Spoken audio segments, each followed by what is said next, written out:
नमस्कार। Challenge board में आप सभी का स्वागत है। दोस्तों, मैं हूं विकेश कुमार और आज की इस वीडियो में हम लोग बात करेंगे एनसीईआरटी 10th क्लास के प्रश्नावली 3.5 के प्रश्न संख्या 2 का 1 नंबर।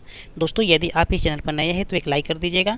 चैनल को सब्सक्राइब करने के साथ साथ बेल आइकन को प्रेस जरूर कर दीजिएगा ताकि आने वाला प्रत्येक वीडियो का नोटिफिकेशन सबसे पहले आप तक पहुँचे। तो आइए अब हम शुरू करते हैं। प्रश्नावली 3.5 है, प्रश्न संख्या 2 का 1 नंबर है। ठीक है दोस्तों, इस क्वेश्चन में कहा जा रहा है कि ए और बी के किन मानों के लिए निम्न रैखिक समीकरणों के युग्म के अपरिमित रूप से अनेक हल होंगे। ठीक है, सबसे पहले आप क्वेश्चन को समझिए। ठीक है, और हमें दो समीकरण दिया गया है। पहला समीकरण है 2x + 3y = 7।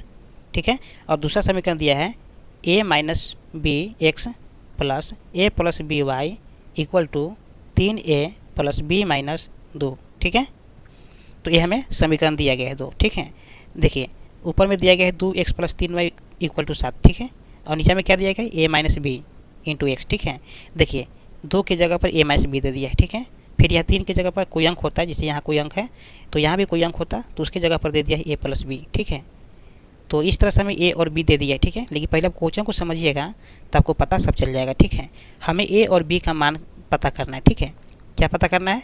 a और b का मान हमको पता करना है। कब? जब इस समीकरण को अपरिमित रूप से अनेक हल होंगे, उस शर्त में अगर इस समीकरण को रखा जाए तो वहाँ से हमको जो a और b का मान आएगा वो पता करना है। ठीक है, वो मान हमें कितना आएगा a और b का। ठीक है, तो हमें ये पता करना है। ठीक है, तो आइए इसको हम सोल्व करते हैं। एक्सरसाइज 3.5 है। ठीक है, और प्रश्न संख्या दूसरा का 1 नंबर है। ठीक है, तो पहले हम समीकरण को लिख लेते हैं। तो समीकरण में है 2x + 3y = 7। ठीक है, तो 7 को हम बराबर की साइड में कर लेते हैं, यानी कि 2x + 3y - 7 = 0। ये मेरा पहला समीकरण हो गया। ठीक है, दूसरा समीकरण है a - b × x + a + b × y = 3a + b - 2। ठीक है, ये मेरा दूसरा समीकरण है। ठीक है, तो सबसे पहले क्या करते हैं कि इसको भी हम बराबर की साइड में कर लेते हैं। ठीक है, तो देखिए कर लेते हैं।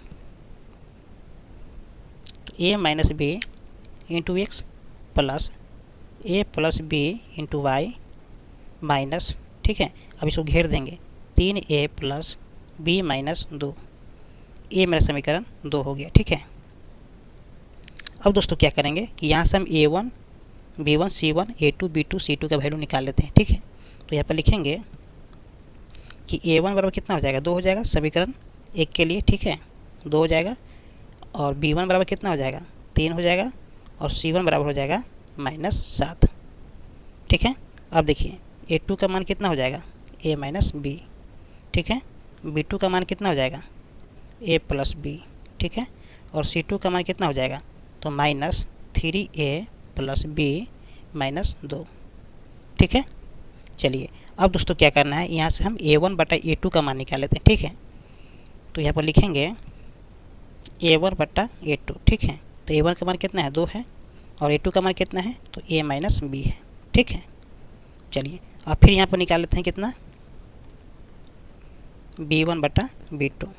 तो b1 का मान कितना है? तो b1 का मान 3 है, और b2 का मान कितना है? तो a + b है। ठीक है, अब देखिए यहाँ से निकालेंगे c1 बटा c2। ठीक है, तो c1 का मान कितना है? -7 है, -7, और c2 का मान कितना है? तो -3a + b - 2। ठीक है, ध्यान दीजिए कि यहाँ से माइनस से माइनस कैंसिल हो जाएगा, तो यहाँ पर बचे कितना? 7 और बट्टा 3a + b - 2। ठीक है, चलिए अब दोस्तों क्या करना है, तो अब हमें यहाँ पर कंडीशन लगाना है। ठीक है, तो क्वेश्चन में कहा जा रहा है कि कौन से कंडीशन का? तो क्वेश्चन में कहा जा रहा है कि अपरिमित रूप से अनेक हल होने का कंडीशन। ठीक है, तो यहाँ पर लिखेंगे अपरिमित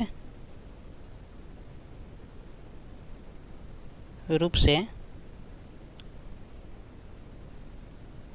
अनेक हल। ठीक है, तो अपरिमित रूप से अनेक हल होने की क्या शर्त है? तो अपरिमित रूप से अनेक हल होने का शर्त है a1 बटा a2 बराबर b1 बटा b2 बराबर c1 बटा c2। ठीक है, ये जो कंडीशन है मेरा अपरिमित रूप से अनेक हल होने का शर्त है, ठीक है। तो इसी पर हम इसको बैठा देंगे, ठीक है। तो जैसे कि हमें यहाँ पर a1/a2 पता है, ठीक है, फिर यहाँ पर b1/b2 पता है, ठीक है, फिर यहाँ पर c1/c2 हमको पता है, ठीक है। तो इस पर हम पहले बैठा देते हैं, ठीक है। चलिए तो यहाँ पर बैठा दें, यानी कि a1/a2 का मान कितना है, यानी कि 2/a - b, ठीक है, बराबर। फिर b1/b2 का मान कितना है, तो 3a + b बराबर, ठीक है। c1/c2 का मान कितना है, तो 7 3a + b - 2, ठीक है। चलिए अब दोस्तों क्या करेंगे, देखिए अब तीनों जो है इक्वल हैं, तीनों क्या है, इक्वल हैं। तो हम कोई दो के साथ में रिलेशन बना लेंगे, ठीक है। तो एक बार हम इसके साथ रिलेशन बनाते हैं, ठीक है, और फिर दूसरे बार क्या करेंगे, इसके साथ रिलेशन बना लेंगे, ठीक है। तो देखिए हम बनाते हैं, तो यहाँ पर लिखेंगे 2/a - b, ठीक है, बराबर। फिर यहाँ पर लिखेंगे 3, ठीक है, a + b, ठीक है। एक का साथ ही हो गया। चलिए अब दूसरा के साथ में करते हैं, यानी कि 3/a + b हो गया, बराबर 7/3a + b - 2। चलिए अब देखिए क्या करेंगे कि इसको क्रॉस गुना कर लेंगे, ठीक है, यानी कि 3 में गुना करेंगे a - b से, तो कितना जाएगा, 3a - 3b, ठीक है, बराबर 2 में गुना करेंगे a + b से, तो क्या हो जाएगा, 2a + 2b, ठीक है। अब देखिए क्या करेंगे कि 3a 2a है तो बराबर की साइड में आएगा तो -2a हो जाएगा, ठीक है, और -3b है और 2b प्लस में तो बराबर की साइड में आएगा तो माइनस में 2b हो जाएगा, ठीक है, बराबर में आ जाएगा 0, ठीक है। अब देखिए 3a और -2a, ठीक है, तो घट कर कितना जाएगा, सीधे a हो जाएगा, ठीक है, a माइनस, देखिए 3b माइनस में है, फिर 2b माइनस में है, तो प्लस, तो कितना हो जाएगा 5b, ठीक है, बराबर हो जाएगा 0, ठीक है। तो ये मेरा समीकरण 1 हो गया। अब देखिए इसको क्या करते हैं, अब इसको सोल्व कर लेंगे, ठीक है। तो 7 में गुना करेंगे a + b से, तो यहाँ पर हो जाएगा 7a, ठीक है, + 7b, ठीक ना, बराबर। अब 3 में इसको गुना कर लेते हैं, तो 3 में गुना करेंगे 3a से, तो 3 3 9a हो गया, प्लस 3 में गुना करेंगे b से, तो 3b हो गया, ठीक है, माइनस 3 में गुना करेंगे -2 से, तो 3 दूना 6, माइनस में 6 आ गया, ठीक है।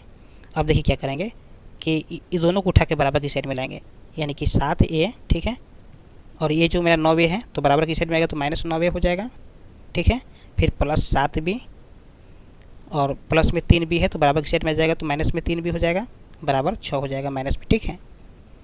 चलिए अब देखिए क्या करेंगे, 7a प्लस में है और 9a माइनस में है, ठीक है, तो घट करके आ जाएगा कितना, माइनस में 2a, ठीक है, प्लस 7b प्लस में है और 3b माइनस में, ठीक है, तो घट करके आ जाएगा प्लस में 4b, बराबर में आ जाएगा -6, ठीक है।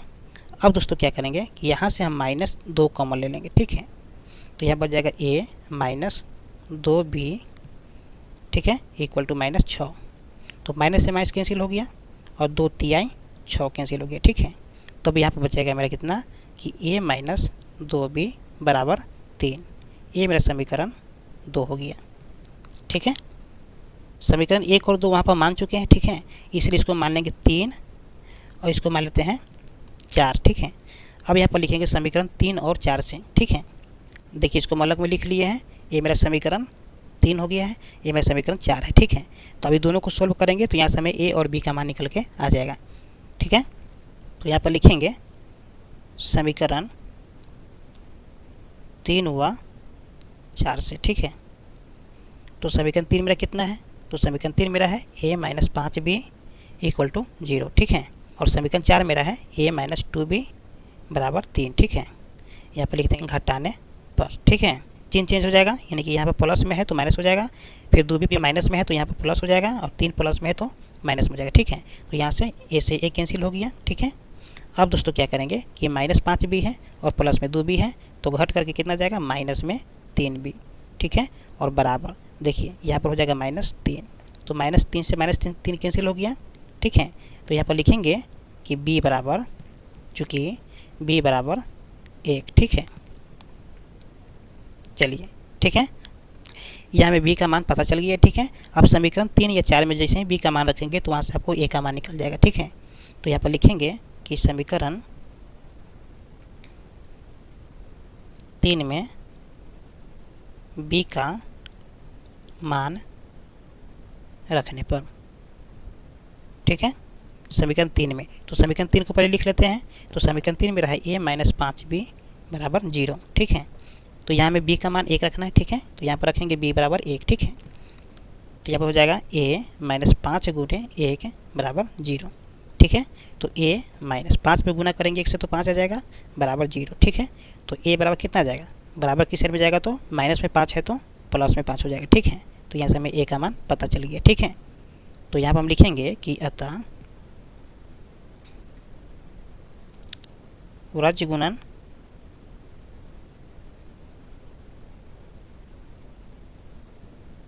विधि से प्राप्त समीकरण का हल, ठीक है, तो a बराबर हो जाएगा 5। ठीक है, और b बराबर हो जाएगा 1। ठीक है, ये मेरा फाइनल आंसर हो गया। ठीक है दोस्तों, यदि आप पीछे की वीडियो नहीं देखे हैं तो प्ले लिस्ट या डिस्क्रिप्शन में जाकर के पूरे वीडियो को देख सकते हैं। फिर मिलते हैं एक और नई वीडियो के साथ, तब तक के लिए जय हिंद।